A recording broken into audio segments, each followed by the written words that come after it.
아직도 오버씨를 구독하지 않으셨나요? 구독과 좋아요는 무료니까 많이 눌러주세요. 일본 정부가 스가 요시히데 총리 내각이 작년 9월 출범한 이후 처음 내놓은 외교청서를 통해서도 독도가 일본 땅이라고 우기는 영유권 주장을 되풀이했으며 위안부와 징용 피해자 배상 문제에 대해선 한국 정부 책임으로 해결해야 한다는 입장을 반복했습니다. 일본 모테기 도시미스 외무상은 지난 27일 스가 총리 주재로 열린 국무회의에서 지난 한 해의 국제정세 분석 내용과 일본 외교활동 전반을 기록한 백서인 2021년 판 외교청서를 보고했는데 전임 아베 정권과 마찬가지로 한국에 의한 불법 점거, 일본해 등을 표기하며 양국 관계를 악화시키는 주장을 펼쳤습니다. 사실 이러한 외교청서의 배경에는 최근 일본 내에서 실시된 국회의원 재보선에서 자민당이 크게 패하며 스가 총리에 대한 지지율이 추락한 데 대한 민심 달래기로 볼 수도 있습니다. 현재 일본에서는 스가 총리가 방역과 지역 안전에 소홀한 태도를 보이고 있다는 불만이 커지고 있는 상황이고 심지어는 아베 신조 전 총리의 세 번째 등판을 바라는 여론조사가 발표되기도 했습니다. 한 예로 일본에서 최근에 실시한 차기 총리 적합도 조사에서는 스가 총리의 지지율이 4%밖에 미치지 못했는데 이러한 결과에 대해 스가 총리는 직접 국민 여러분들의 심판을 겸허히 받아들이겠습니다. 지역의 상황을 분석한 뒤 바로잡을 건 바로잡고자 합니다. 라고 말한 상태입니다. 즉 스가 총리와 자민당의 입장에서는 이러한 국민들의 불신을 외부로 돌리고 싶어하고 있으며 가까운 한국의 독도 영유권 주장을 되풀이하면서 지지율을 끌어올려 지금의 체제를 유지할 계획입니다. 앞서 교도통신은 일본 내각부가 18세 이상 일본인 3,000명을 대상으로 실시한 울릉군 독도 및 센카쿠 열도에 관한 여론조사 결과를 발표했었는데 설문에 따르면 독도에 대한 복수 선택 질의를 종합한 결과 독도에 대해 알고 있다고 답한 응답자의 77.7%가 독도에 대해 일본 고유 영토라고 인식하고 있는 것으로 조사됐습니다. 또한 대부분의 응답자가 한국이 경비대원을 상주시키는 등 불법 점거를 계속하고 있다라고 말했는데 이는 최근의 통계 자료를 놓고 보면 지난 2013년보다 16.5%포인트 증가한 수치입니다. 이는 일본이 역사 왜곡 교과서와 가짜뉴스 등을 통해 얼마나 많은 자국민들을 선동하고 있는지 나타내고 있는 결과이며 실제 대다수의 일본인들이 가지고 있는 독도에 대한 인식을 대변하는 자료이기도 합니다. 때문에 일본 정부는 자신들의 지지율을 끌어올리고 민심을 안정시키기 위해서라도 계속해서 독도에 대한 도발을 이어갈 것이며 위안부와 강제징용 문제에 대해서도 자존심을 굽히지 않을 것입니다. 그렇다면 독도는 어떤 가치가 있는 섬이기에 그토록 일본인들이 이곳을 약탈하려고 하는 것일까요?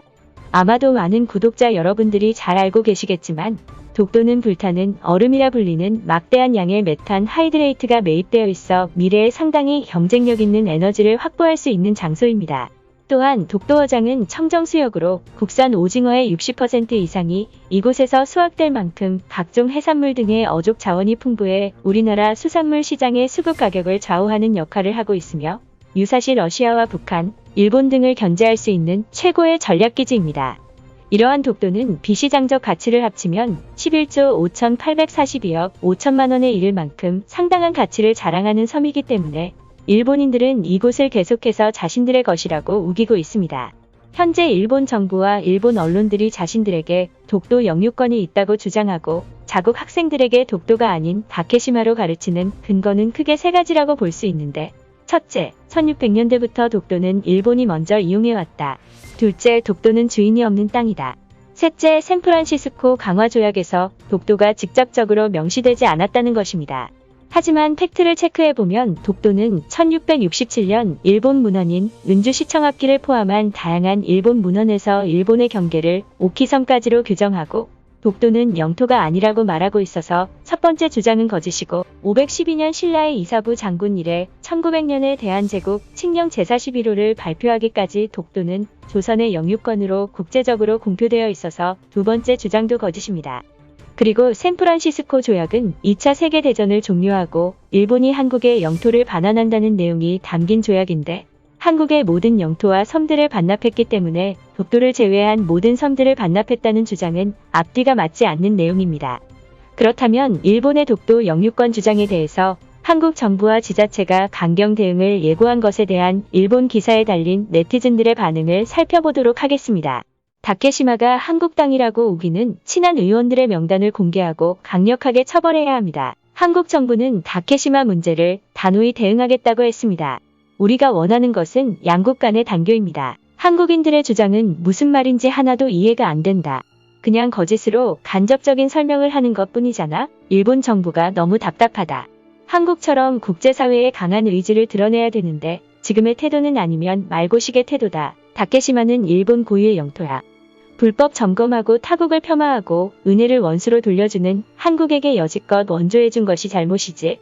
이렇게 우리에게 비우호적인 국가는 제재하고 경제적으로도 압박해야 돼. 억울하긴 하지만 한국의 실지배가 오래되었고 국제적으로도 한국의 영토로 인식되고 있어. 나는 한국과의 전쟁을 원하지 않아. 우리는 자신 있어. 결판을 내고 싶은데 회피하는 것은 한국이야. 다케시마는 시네마현이야. 정말 멍청하다. 도대체 언제까지 우길 건지 가늠이 안 되네. 한국은 지속적으로 일본에게 역사적 도발을 하고 있습니다. 일본이 대처하지 않는 것은 상대할 필요가 없기 때문입니다. 일본의 우익 정권이 독도를 일본 땅이라고 주장해봤자 그것은 진실이 되지 않습니다. 100만 번 거짓말을 한다고 해서 그게 사실이 아니잖아요. 진짜 시끄럽네. 한국은 항상 거짓말로 불법 점거하면서 국제사법재판소는 가지 않는 국가. 아마도 한국 정부는 우리가 상대해주지 않아서 굉장히 불평불만이 많은 것 같군요. 영원히 우리랑 잘 맞지 않는 나라야? 아마도 전쟁을 통해 뺏는 것 외에는 방법이 없어 보입니다. 한국은 패배하지 않는 한 계속해서 실지배를 할 것 같아요. 한국만 욕할 게 아니야.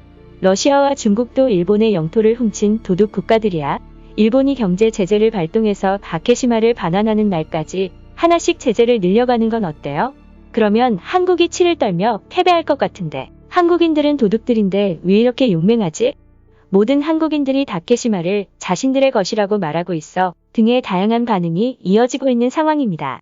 한편 영국 BBC와 CNN을 비롯한 각종 해외 언론들은 한국과 일본의 갈등에 대해 조심스러운 입장을 보이고 있습니다. 많은 해외 언론들은 이 문제에 대해서 독도와 다케시마를 병기 표기하고 있으며 마찬가지로 동해와 일본에도 함께 사용하고 있는 상황입니다. 때문에 독도가 논쟁의 가치도 없이 한국 땅이라는 사실을 해외에 더욱 널리 알리기 위해서는 일본의 억지 주장과 도발에 보다 단호히 대응할 필요가 있어 보입니다. 아무쪼록 아름다운 천혜의 자연 경관을 가진 독도가 영원토록 우리 후손들에게 기억되기 위해서 앞으로도 똑똑한 구독자님들을 위해 독도에 대한 추가적인 이슈가 있을 시 전달드리도록 하겠습니다. 독도는 언제나 우리 땅. 대한민국 파이팅! 유튜브에 없는 당신의 궁금증. 오버씨가 해결해드리겠습니다. 구독과 좋아요는 평생 무료입니다.